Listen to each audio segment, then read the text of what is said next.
है गाइस, इस वीडियो में बात करेंगे नेविगेशंस के बारे में। लेट्स आपके पास मल्टीपल पेजेस है और आपको नेविगेट करना है एक पेज से दूसरे पेज या एक राउट से दूसरे राउट पे। तो आप कैसे करोगे? ऐसे तो आप स्लैश करके तो आप जा सकते हो। लेट्स से अगर मैं स्लैश यूज़र्स करूँगा तो मैं यूज़र्स पेज पे आ गया, और मैं अगर पीछे जाऊँ यानी स्लैश नथिंग तो मैं होम पेज पे हूँ। लेकिन अगर मुझे लिंक के थ्रू जाना है तो मैं कैसे जाऊँगा? तो एक तो ऑप्शन ये है कि मैं यहाँ पर लेट्स से होम पे जाकर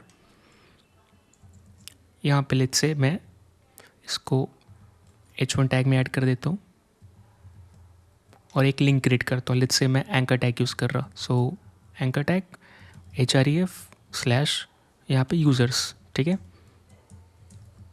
ओके। सो मेरे पास दो कंपोनेंट है, एक होम और दूसरा है यूज़र्स, यानी दो कंपोनेंट अपने पास।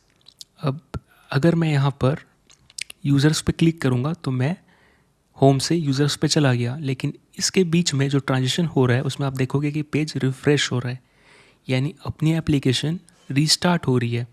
इसको हम यहाँ वेरीफाई कर सकते हैं। अगर मैं अभी यूज़र्स पे क्लिक करूँगा तो हम यहाँ वेरीफाई भी कर सकते हैं, है ना। स्लैश यूज़र्स एक नया रिक्वेस्ट गया है और ये रिक्वेस्ट का रिस्पॉन्स क्या है आप देख सकते हो।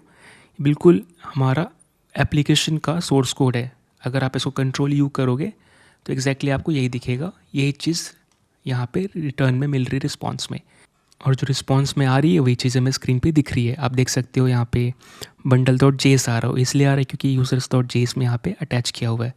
तो ये चीज़ काइंड ऑफ हम रिक्वेस्ट कर रहे हैं एक ही चीज़ को जो ऑलरेडी हमारे पास है, और ये बिल्कुल वही है जो आप सीधा URL पे जाते हो। जैसे मैं अगर स्लैश करूँ तो आप देख रहे हो कि ये नया रिक्वेस्ट गया। अगर मैं इसको क्लियर करूँ और अगर मैं वापस यूज़र्स पे जाऊँगा तो आप देखो, है ना।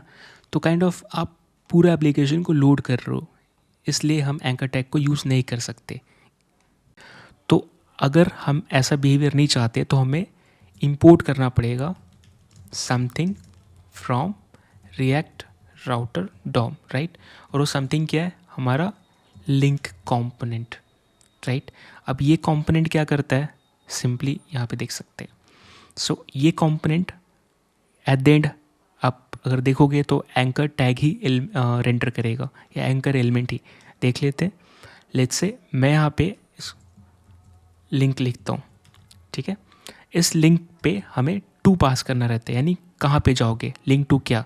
तो लेट्स से मैं बोल रहा हूँ अगर ये स्टैटिक है तो मैं स्लैश यूज़र्स करता हूँ और मैं यहाँ पे यूज़र्स लिख रहा, राइट। अब इसको हटा देता हूँ पहले वाले को और इसका आउटपुट देखते हैं।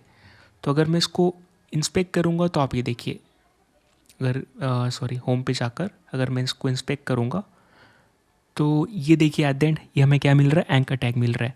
और अब अगर मैं नेटवर्क टैब में जाऊँगा और वापस मैं यूज़र्स पे क्लिक करूँगा तो आप देखिए कोई रिक्वेस्ट नहीं किया, यानी इसने क्या किया?